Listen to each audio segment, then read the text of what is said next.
Hello दोस्तों, दृष्टि IAS के इन फोकस प्रोग्राम में आप सभी का स्वागत है। जैसा आप सभी लोग जानते हैं कि इस वक्त जलवायु परिवर्तन से जुड़ी हुई जो कॉन्फ्रेंस ऑफ पार्टीज की 27वीं बैठक है उसका आयोजन किया जा रहा है। यह बैठक अपने आप में बहुत ज़्यादा महत्वपूर्ण है। जैसा कि हर साल इस तरह की बैठकें आयोजित की जाती हैं, उसी की क्रम में एक अगली कड़ी के रूप में इस बैठक को आयोजित किया जा रहा है। और इस बैठक से बहुत सारे इस तरह के अनुमान लगाए जा रहे हैं कि किस तरह से आने वाले समय में हम जलवायु परिवर्तन के प्रभावों को रोकने के लिए कदम उठाएंगे और अलग अलग देश मिल करके साझी रूप से जिम्मेदारियां तय करेंगे। लेकिन इस बैठक के दौरान हमें अक्सर बहुत सारे ऐसे शब्द सुनने को मिलते हैं। इस बैठक की बात करें या इसके पहले अब तक जितने भी जलवायु परिवर्तन को लेकर के बैठकें हुई हैं, हमें कई सारे शब्द सुनने को मिलते हैं। वे शब्द अपने आप में बहुत महत्वपूर्ण होते हैं, एक टर्म के रूप में प्रयोग किए जाते हैं और एक बहुत बड़ा उनका संसार सा बन चुका है। आज के इस डिस्कशन में हम उनमें से जुड़े कुछ प्रमुख शब्दों पर बात करेंगे और जैसे जैसे जलवायु परिवर्तन से जुड़ा यह कॉन्फ्रेंस आगे बढ़ता जाएगा, इससे जुड़े हुए अपडेट समय समय पर आपके सामने लाते रहेंगे। जो आज का डिस्कशन है वह है COP27 जलवायु परिवर्तन से जुड़ी प्रमुख शब्दावलियां। तो प्रमुख शब्दावलियां में क्या क्या बातें हैं, कितनी शब्द यहाँ पर हमने शामिल किए हैं जो कि महत्वपूर्ण हो सकते हैं किसी परीक्षा के लिए, देखेंगे। न्यूज है COP27 a field guide to climate jargon. तो क्या क्या प्रमुख शब्दावलियां हो सकती हैं, पहले बात कर लेते हैं कि चर्चा क्यों की जा रही है। शब्दावलियों में कई सारी होंगी जिनको यहाँ नहीं लिखा है, अंदर देखेंगे। निष्कर्ष के तौर पर इसको कंप्लीट करेंगे और एक प्रश्न होगा जो कि प्रीलिम्स के स्तर पर सॉल्व किया जा सकेगा। ठीक, तो विषय किससे जुड़ता है? GS पेपर 3 के अंतर्गत जलवायु परिवर्तन और पर्यावरण संरक्षण और हम कहें अंतर्राष्ट्रीय स्तर पर जो प्रयास किए जा रहे हैं उन सभी खंडों से जुड़ जाएगा। क्यों चर्चा की जा रही है इसकी बात समझ लें। क्योंकि जलवायु परिवर्तन को रोकने के लिए जो प्रयास किए जाने हैं उसकी 27वीं बैठक का आयोजन कहाँ किया जा रहा है? मिस्र में। और मिस्र में कहाँ पर? शर्म अल शेख। ठीक, जहां पर क्लाइमेट चेंज कॉन्फ्रेंस का आयोजन होगा 27 और कब से कब तक? 6 नवंबर से 18 नवंबर 2022 तक।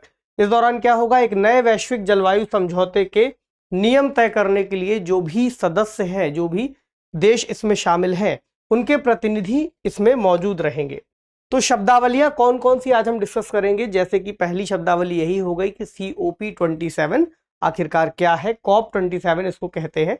अगला है ग्लासगो समझौता, आपने सुना होगा, ये किससे संबंधित है। अगला है ग्रीन हाउस गैसें, ग्रीन हाउस गैसेस के बारे में वैसे आप लोग जानते हैं, लेकिन एक शब्द के रूप में इसको समझ लेंगे कि क्या है इसका मतलब। 1.5 डिग्री सेल्सियस ये क्या होता है, नेट जीरो क्या होता है। राष्ट्रीय स्तर पर निर्धारित योगदान यानी नेशनली डिटरमाइंड कंट्रीब्यूशन जो एक शब्द होता है, क्या इसके अंतर्गत कहा गया है। जस्ट ट्रांजिशन, इस शब्द का क्या मतलब है। इसी तरह जो जलवायु वित्त की संकल्पना है ये क्या कहती है। CBDR क्या है, नुकसान और क्षति क्या है। वैसे कई सारे शब्दों से आप पहले से परिचित होंगे, लेकिन रिवीजन के तौर पर समझ लीजिए और जो लोग परिचित नहीं है वो पहली बार इसको समझ लेंगे। तो COP27 यानी कॉन्फ्रेंस ऑफ पार्टीज, जो भी सहयोगी है, जो भी सदस्य हैं वो इसमें शामिल होंगे। और संयुक्त राष्ट्र framework convention on climate change, जिसे आप UNFCCC के नाम से जानते हैं, उसका एक सर्वोच्च निकाय है जिसमें सभी देशों के जो सदस्य हैं वो फिर इसमें शामिल होते हैं, प्रतिनिधि शामिल होते हैं। वार्षिक रूप से इसकी बैठक होती है, हालांकि कोविड के दौरान एक आध बैठक स्थगित करनी पड़ी थी, लेकिन सामान्य तौर पर सालाना बैठकें होती हैं। इस बार 27वीं वार्षिक बैठक का आयोजन किया जा रहा है। अब अगला है ग्लासगो समझौता। तो 2021 का संयुक्त राष्ट्र जलवायु शिखर सम्मेलन जो हुआ था, जिसको आप COP26 के नाम से जानते हैं, उससे संबंधित है यह शब्द ग्लासगो समझौता। इस दौरान जो भी समझौते निकल करके आए थे इस हिसाब से इसको कहा गया है। जैसे कि आपने पेरिस जलवायु समझौता सुना होगा 2015 का, तो चूंकि वह पेरिस में आयोजित हुई थी बैठक, इसलिए उसको पेरिस जलवायु समझौता कह देते हैं। ऐसे इसको ग्लासगो समझौता कहते हैं क्योंकि UK के एक शहर में आयोजित हुआ था। तो इसमें क्या खासियत है कि पहली बार यूनाइटेड नेशंस जलवायु समझौते में जीवाश्म ईंधन के उपयोग को कम करने के लक्ष्य निर्धारित किए गए थे, ये इसकी खास बात है। तो जो शब्दावलियों से जुड़ी हुई कुछ खास बातें जानने की होंगी वो भी हम डिस्कस कर लेंगे। इसके अलावा कार्बन बाजारों के अंतर्राष्ट्रीय व्यापार को निर्देशित करने वाले जो नियम है वो भी इस समझौते के अंतर्गत बनाए गए थे और अधिक महत्वाकांक्षी जलवायु योजना बनाने की बात की गई थी, ताकि जो जलवायु परिवर्तन को रोकने के प्रयास है वो और ज़्यादा इंटेंस हो सके और ज़्यादा तीव्र हो सके देशों के लिए जिम्मेदारियां और ठीक तरह से बनाई जा सके। अगला है ग्रीन हाउस गैसें। सबसे सामान्य और कॉमन टर्म है जो हम हमेशा सुनते रहते हैं। हम जानते हैं ग्रीन हाउस गैसेस क्या होती हैं। जब भी कभी कोयला, डीजल, गैसोलीन, पेट्रोल, मिट्टी का तेल और प्राकृतिक गैसें जब भी जलाई जाती हैं, ये जीवाश्म ईंधन कहलाती हैं, जो कि खत्म हो जाएगा कुछ समय बाद। तो जीवाश्म ईंधन के जलने से कार्बन रिलीज होता है, और कार्बन किस रूप में निकलता है? कार्बन डाइऑक्साइड के रूप में, जो कि एक गैस है। और कार्बन डाइऑक्साइड को पृथ्वी के वायुमंडल को गर्म करने के लिए जिम्मेदार सबसे प्रमुख ग्रीन हाउस गैस माना जाता है।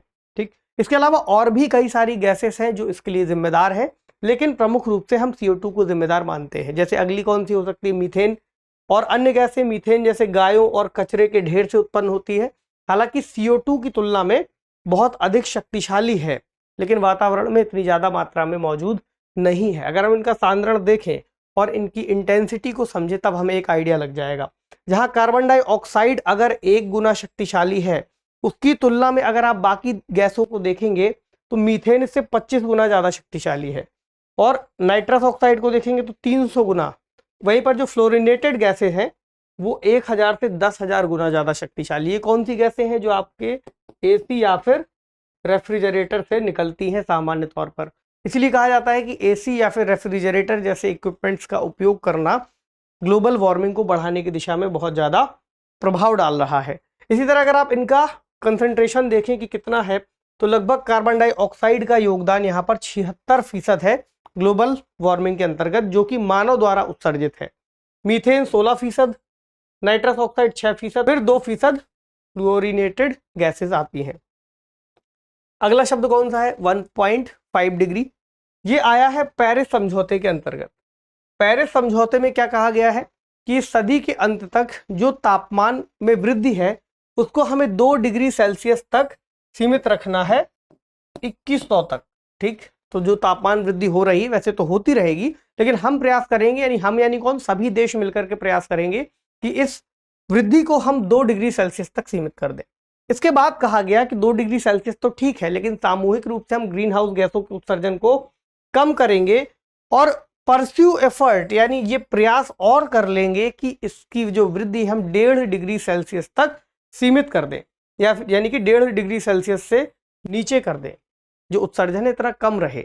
लेकिन चूंकि अनुमान ऐसा है कि 1.5 डिग्री सेल्सियस क्या 2 डिग्री सेल्सियस तक ही पहुंचना मुश्किल है। संयुक्त राष्ट्र की रिपोर्ट बताती है कि सदी के अंत तक औसतन 2.7 डिग्री सेल्सियस तक की वृद्धि हो जाएगी, वो भी तब जब देश अपने द्वारा ली गई सभी जिम्मेदारियों को पूरा कर लेते हैं। और सामान्यतः ऐसा होना इतनी आसान बात नहीं है कि सभी देश मिलकर के एक साथ सभी जिम्मेदारियों को पूरा कर सके। कुछ ना कुछ छूट ही जाएगा पीछे, और अगर छूटेगा तो फिर उसके बाद जो तापमान वृद्धि है वो इस सीमा को भी पार कर सकती है। अगला है नेट जीरो। नेट जीरो क्या है? ग्रीन हाउस गैस उत्सर्जन को यथासंभव शून्य के करीब लाना। अब शून्य के करीब कैसे लाएंगे? एक स्थितियां ये हो सकती है कि सभी फैक्ट्रियों को बंद कर दिया जाए, जितना भी उत्सर्जन है सभी को एक बार में बंद कर दे।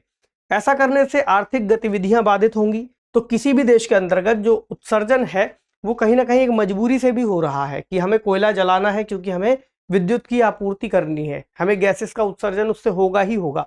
ऐसे में जो प्रयास है वो यही है कि हम नई तकनीक को लाएं, नए तरीके से ऐसे संयंत्रों को और तकनीक का इस्तेमाल करें ताकि जो ग्रीन हाउस गैसेस है उनका उत्सर्जन कम हो।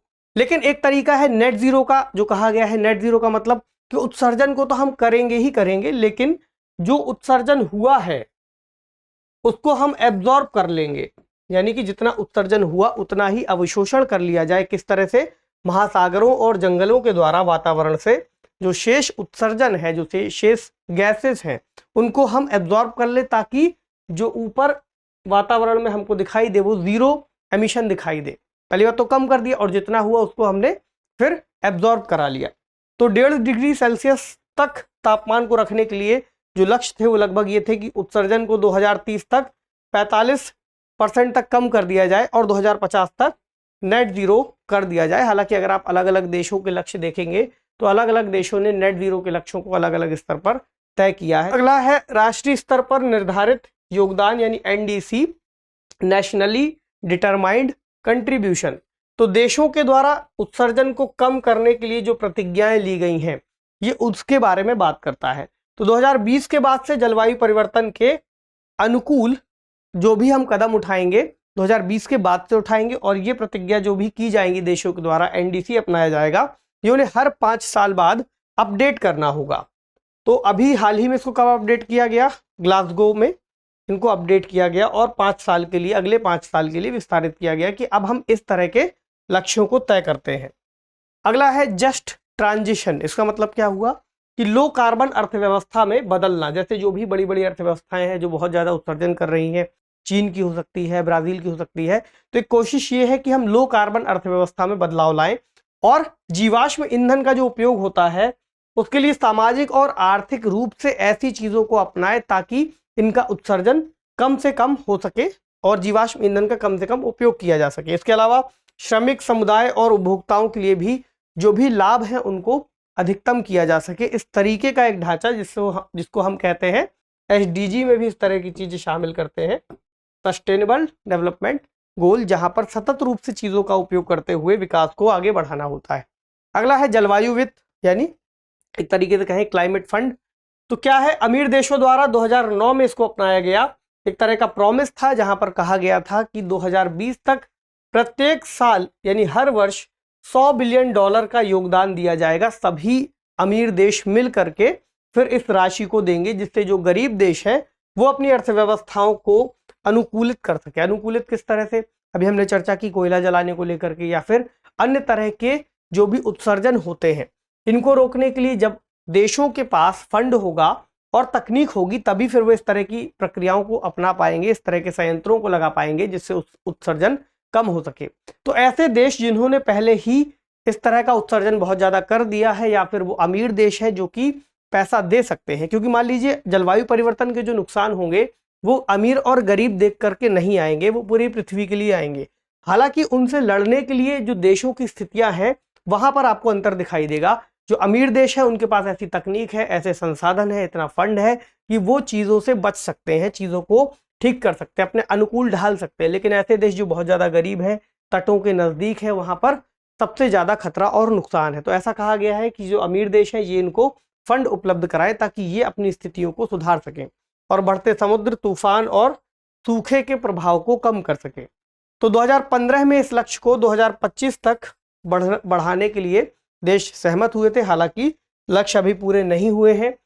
इसमें अगर ये देखा जाए कि यूएस जैसे देश को ही देखें तो यूएसए के ऊर्जा विभाग ने बताया है कि यूएस को अगर अपने नए जलवायु लक्ष्यों को पूरा करना है तो उसे ही अकेले $1 ट्रिलियन प्रति वर्ष निवेश की जरूरत होगी, तब फिर वो अपने लक्ष्यों को पूरा कर पाएगा। तो आप अंदाजा लगा सकते हैं फिर बाकी देशों के लिए कितनी आवश्यकता है, और ये जो विकसित देश है क्या इतना फंड मुहैया करा पाएंगे या नहीं, ये एक बड़ी बात है। अगला है CBDR, यानी कि कॉमन बट डिफ्रेंशिएटेड रिस्पॉन्सिबिलिटी, यानी साझी लेकिन विभेदित जिम्मेदारियां। ठीक, तो क्योटो समझौता जब हुआ था उस दौरान इस सिद्धांत को सामने रखा गया और फिर अपनाए जाने की बात कही गई। तो इसमें क्या कहा गया था कि विकसित देशों ने चूंकि औद्योगिक काल से अगर देखा जाए तो औद्योगिक काल के बाद से बहुत तेजी से उत्सर्जन किया है, इसलिए वो आज विकसित हुए हैं। तो उत्सर्जन चूंकि एक समय जब उनको मौका मिला उन्होंने सबसे ज्यादा कर दिया। अब अगर आज के समय आप ये कहेंगे कि जो भी विकासशील देश हैं या फिर अल्प विकसित देश हैं उनको उत्सर्जन को रोक देना चाहिए उसी सीमा तक जिस सीमा तक विकसित देश रोकेंगे, तो यहाँ पर ये सही नहीं होगा, क्योंकि आज इन देशों को विकास की जरूरत है। ऐसे में अगर ये आज अपना डेवलपमेंट नहीं करेंगे तो ये आगे नहीं बढ़ पाएंगे और विकसित देशों से कहीं पीछे रह जाएंगे। इसलिए ये कहा गया कि जिन देशों ने बहुत ज़्यादा उत्सर्जन किया है वो अधिक जिम्मेदार हैं और वे फिर इस तरह के जो प्रक्रियाएं हैं उनको ज़्यादा अपनाएं, फंड मुहैया कराएं। ये सारी चीज़ें वहीं से निकली हैं। तो पेरिस समझौते में एक शब्द और आया था जिसके बारे में जानना चाहिए। चीन और ब्राज़ील जैसी अर्थव्यवस्थाओं के लिए कहा गया था कि इन्हें अपनी उत्सर्जन में कटौती के वैश्विक प्रयास करने चाहिए। किस सेंस में? In light of different national circumstances, यानी अलग अलग राष्ट्रीय हितों को ध्यान में रखते हुए, राष्ट्रीय परिस्थितियों को ध्यान में रखते हुए वे ऐसा करें, और इस शब्द को जोड़ने की मांग की गई थी। हालांकि इसमें यह भी था कि जो भी प्रतिज्ञाएं वो लेंगे उनको जल्दी ही या फिर अभी ही पूरा करने का दबाव उन पर नहीं होगा। ठीक, अगला है नुकसान और क्षति। इसका क्या मतलब है कि जो अमीर देश है वो धन तो मुहैया कराने के लिए सहमत हो गए हैं, लेकिन गरीब देशों का कहना यह है कि जलवायु परिवर्तन के वजह से जो नुकसान हुआ है उसके दायित्व का भी आकलन करना चाहिए कि कितनी क्षति हुई है और क्षति के लिए कितना पैसा दिया जाना चाहिए, और फिर उसके हिसाब से हमें मुआवजे की गणना करनी होगी कि इतनी क्षति हुई है, और ये फंड फिर उनको मिलेगा, ना कि सभी लोग मिलकर के एक राशि तय कर लें जिसके आधार पर फिर फंड उपलब्ध कराया जाए। लेकिन यहाँ पर दो बड़ी समस्याएं हैं कि अभी तो विकसित देश जो भी है वो उतना ही फंड उपलब्ध नहीं करा पा रहे हैं। ऐसे में इस मुद्दे पर सहमति बनना अपने आप में एक कठिन चुनौती हो सकती है। तो आज के टॉपिक का निष्कर्ष क्या होगा? निष्कर्ष ये होगा कि अब चूंकि इसकी बैठक चल रही है COP 27 की, COP 27 की, अब हम ये देखेंगे इसके अंतर्गत क्या क्या प्रमुख प्रावधान निकल करके आते हैं, जो भी समस्याएं या फिर जो भी मुद्दे सामने रखे गए हैं उन मुद्दों को सभी देश मिलकर के किस तरह से सॉल्व करने की बात करते हैं। तो जिस तरह के जो भी प्रावधान निकल करके आएंगे, जो भी समाधान के बिंदु आएंगे या फिर कोई नई प्रतिज्ञाएं सामने आएंगी, उनके बारे में हम अलग अलग सेशंस में फिर डिस्कस कर लेंगे। चलिए अब बढ़ते हैं प्रश्न की तरफ। प्रश्न क्या कहता है? निम्नलिखित कथनों पर विचार कीजिए। पहला स्टेटमेंट, नेट जीरो उत्सर्जन के मुताबिक सभी देशों को कार्बन उत्सर्जन 2050 तक पूरी तरह से रोक देना है। दूसरा, साझी लेकिन विभेदित जिम्मेदारी के सिद्धांत को क्योटो समझौते के दौरान प्रस्तुत किया गया। आपको बताना है कि कौन सा कथन सही है, केवल एक, केवल दो, एक और दो दोनों, या फिर ना तो एक और ना ही दो। तो कमेंट सेक्शन में जल्दी से इस प्रश्न का जवाब आपको देना है। उम्मीद है आज के सेशन में आपने नई शब्दावलियों को सीखा होगा जो आपकी परीक्षाओं में काम आएगी। तो आपसे मिलेंगे अगले सेशन में किसी अन्य महत्वपूर्ण विषय और जानकारी के साथ। तब तक पढ़ते रहिए, अपना ख्याल रखिए। शुक्रिया।